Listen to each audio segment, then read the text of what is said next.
Bismillahirrahmanirrahim. Assalamualaikum warahmatullahi wabarakatuh. Selamat pagi semuanya. Alhamdulillah pada pertemuan kali ini kita akan melanjutkan pokok bahasan berkaitan erat dengan IPS dan hubungannya dengan ilmu sosial. Seperti apa yang telah kita belajarkan di pekan lalu berkaitan dengan materi ilmu-ilmu sosial yang memiliki kebermanfaatan di dalam kajian ilmu pengetahuan sosial ya. Nah, pada perjumpaan kita hari ini, kita akan mulai bedah dulu dari pengertian social studies-nya ya, yang mana bahwa kita ingat pembelajaran IPS ini diartikan sebagai sebuah pembelajaran yang memfusikan antara ilmu-ilmu sosial. Tentunya ketika berbicara ilmu sosial, keterkaitannya dalam pembelajaran IPS tentu pada dasarnya adalah ketika ilmu sosial ini berbicara pada satu keterpaduan yang memang secara tidak langsung memiliki makna secara terminologis ya, tentang rumusan yang jelas berkaitan erat dengan ilmu sosial. Tentunya Mukmina 2008 mendefinisikan bahwa social studies atau ilmu sosial ini social science atau ilmu sosial ini adalah ilmu yang bidang kajiannya berupa tingkah laku manusia dalam konteks sosialnya. Tentu di dalamnya yang akan kita perhatikan adalah mulai dari sosial science geografi, kemudian ekonomi, sejarah, sosiologi, antropologi, psikologi sosial, dan ilmu politik yang pada umumnya inilah merupakan hasil kebudayaan manusia. Kemudian,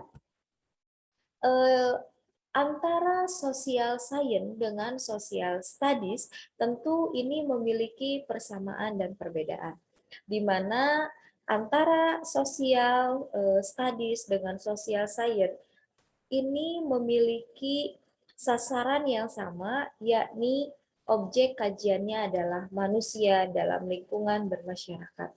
Dan tentunya ketika berbicara objek kajiannya manusia dalam lingkungan masyarakat, maka yang terjadi di dalamnya adalah adanya bahasan tentang hubungan manusia dalam bermasyarakat. Nah, itu adalah persamaannya. Kemudian perbedaannya seperti apa? Nah, perbedaannya tentu dilihat dari dua pandangan utama. Yang pertama, sifat pada pendidikan untuk ilmu pengetahuan sosial, sedangkan untuk ilmu sosial, ia lebih berbicara pada sisi bagaimana memajukan dan mengembangkan konsep serta generalisasi melalui penelitian ilmiah. Nah, tentunya secara tidak langsung kita paham bahwa ilmu sosial ini karena lebih berbicara pada satu disiplin ilmu saja atau monodisiplin, maka kajiannya itu akan lebih menghasilkan teori atau teknologi baru. Sedangkan untuk IPS sendiri, karena tadi sifatnya multidisipliner atau interdisipliner, maka kajian bahasan materi atau pokok pembahasan di dalam pembelajaran IPS ini bersifat lebih umum seperti itu. Kemudian bagaimana hubungan IPS dengan ilmu-ilmu sosial? Tentu IPS dengan ilmu-ilmu sosial ini kajian utamanya melihat pada sebuah fakta, kemudian konsep dan generalisasi dari berbagai ilmu-ilmu sosial yang memang disederhanakan dan dikemas semenarik mungkin.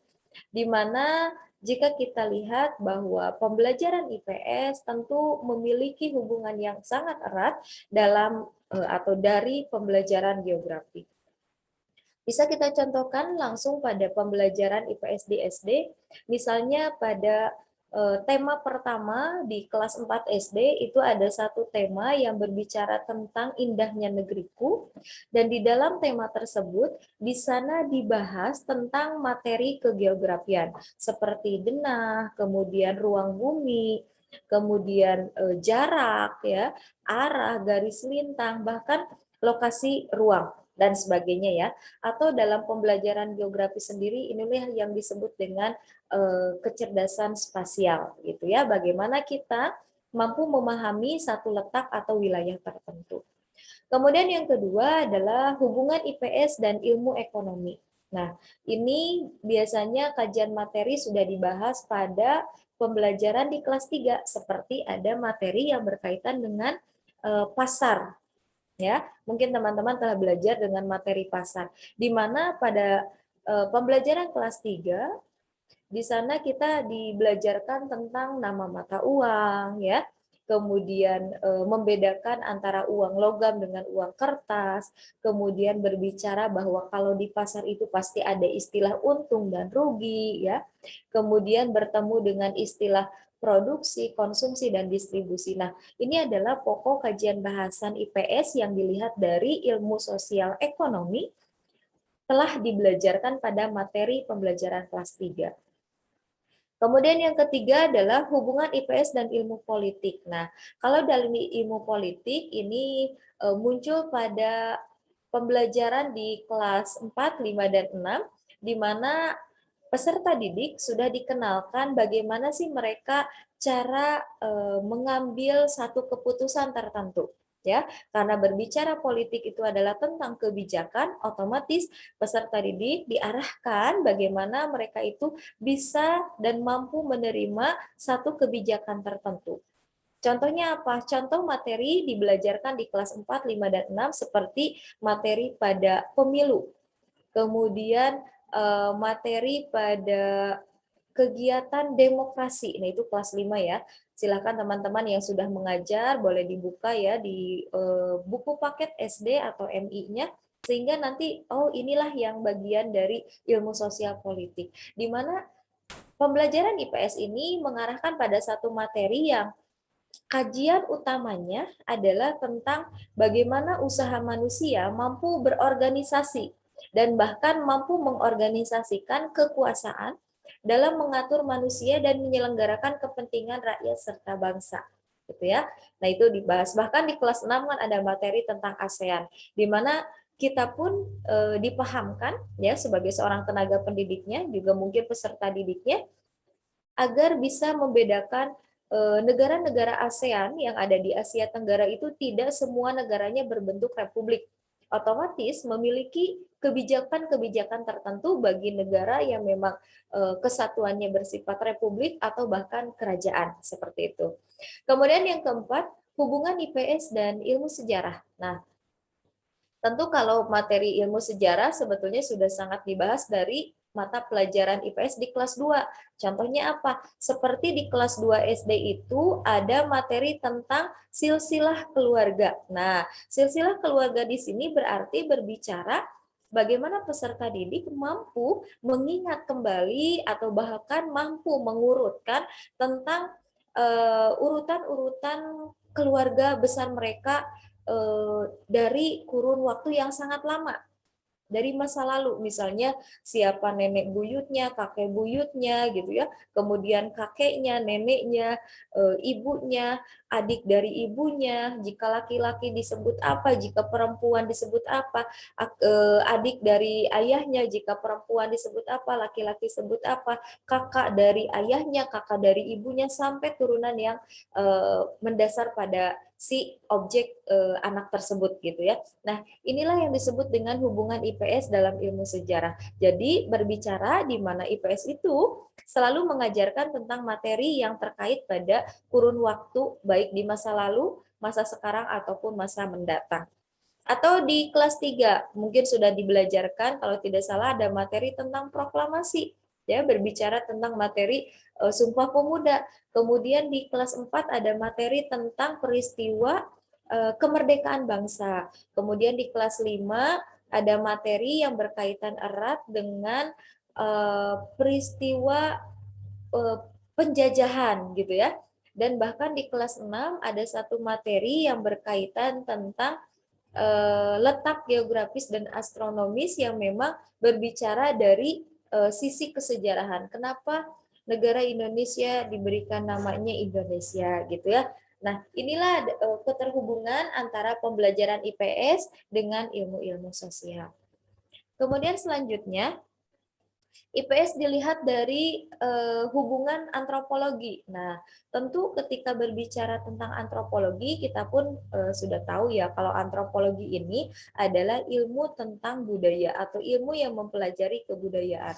Tentu secara tidak langsung, IPS ini mengambil satu materi tentang antropologi yang terkait dengan kajian hasil budidaya manusia dalam menjaga eksistensinya, seperti materi di kelas 4 SD, tema 1 misalnya tentang indahnya negeriku, di mana di tema indahnya negeriku itu ada satu pokok bahasan yang berkaitan erat dengan bagaimana si peserta didik, ya kalau tidak salah ada tokoh yang bernama Edo dan Siti yang bercerita bahwa mereka itu mengenalkan budaya mereka masing-masing gitu ya. Nah, itu silakan dilihat di buku ajarnya ya, biar tambah terlihat, oh inilah pembedanya gitu ya, oh inilah yang disebut dengan antropologinya dan sebagainya. Kemudian yang kelima, hubungan IPS dengan sosiologi. Nah, tentu pembelajaran IPS ini mengajarkan pada satu cakupan materi yang terarah pada satu hubungan antara individu dan masyarakat tersebut. Jika teman-teman memerhatikan materi ajar ya yang baik bersifat tema ataupun yang bersifat parsial, pembelajaran IPS itu pasti ada satu implementasi dari kejadian-kejadian yang atau dari peristiwa-peristiwa yang telah terjadi sebelumnya. Nah, tentunya implementasi ini akan kita ambil ya hikmahnya sehingga kita bisa terapkan terhadap peserta didik yang mana lebih berbicara tentang bagaimana sih menjadi seorang individu yang mampu berinteraksi, beradaptasi, dan berkomunikasi di lingkungan masyarakat seperti itu. Kemudian yang keenam, hubungan IPS dan psikologi sosial. Nah, IPS mengambil materi dari psikologi sosial ini tentu mempelajari bagaimana perilaku setiap individu, kelompok atau masyarakat yang memang dipengaruhi oleh situasi sosial. Kemudian pengetahuan, pemikiran, tanggapan, dan spekulasi, ya. Sehingga peserta didik arahan utamanya adalah bisa menghargai dan menghormati rekan sebayanya atau temannya di dalam kelas, gitu ya. Dan bahkan bisa menghargai dan menghormati gurunya atau bahkan keluarga dan masyarakatnya.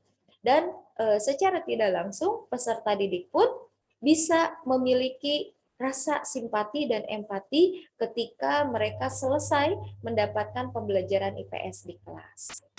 Kemudian yang ketujuh, hubungan IPS dan ilmu hukum. Nah, di dalam IPS dan ilmu hukum ini tentu hubungannya adalah ketika berkaitan erat bagaimana keteraturan dari tingkah laku yang memang telah ditetapkan oleh pemerintah. Dan itu pun di dalam pembelajaran IPS di SD sudah dibelajarkan. Ada beberapa hukum, ada beberapa aturan yang seyogianya bahwa apa yang dilakukan oleh manusia atau oleh masyarakat di dalam satu lingkungan tertentu pasti diikat oleh yang namanya aturan. Seperti itu. Kemudian yang selanjutnya, IPS ini tentu ketika berbicara dengan ilmu sosial tidak lain hubungan yang secara lebih umumnya adalah di mana kajian-kajian bahasan IPS itu adalah bahan-bahannya mengambil dari ilmu sosial. Kemudian yang kedua, bahwa tidak ada keharusan semua ilmu sosial perlu diturunkan dalam pembelajaran IPS. Kenapa? Apalagi kalau dalam pembelajaran di SD tentu atau di MI, cakupan materinya disesuaikan dari jenjang atau tingkat usia mereka. Otomatis tidak semuanya dibelajarkan. Kemudian yang ketiga, jenjang pendidikan di suatu lembaga pendidikan tertentu ini pun yang menjadikan batasan-batasan sampai arah mana pembelajaran IPS ini harus diambil dari isi ilmu sosial. Kemudian yang keempat, kemasan IPS disusun dengan mengaitkan atau menggabungkan berbagai unsur ilmu sosial sehingga menarik. Ya, kenapa? Seperti yang terlihat pada buku paket 2013 sekarang ya untuk anak MI atau anak SD, lebih di settingnya pembelajaran IPS itu menarik sekali. dengan full color, kemudian ditambah dengan subjek yang namanya lebih variatif, lebih mudah diingat, sehingga efeknya adalah pembelajaran IPS sekarang mulai diminati.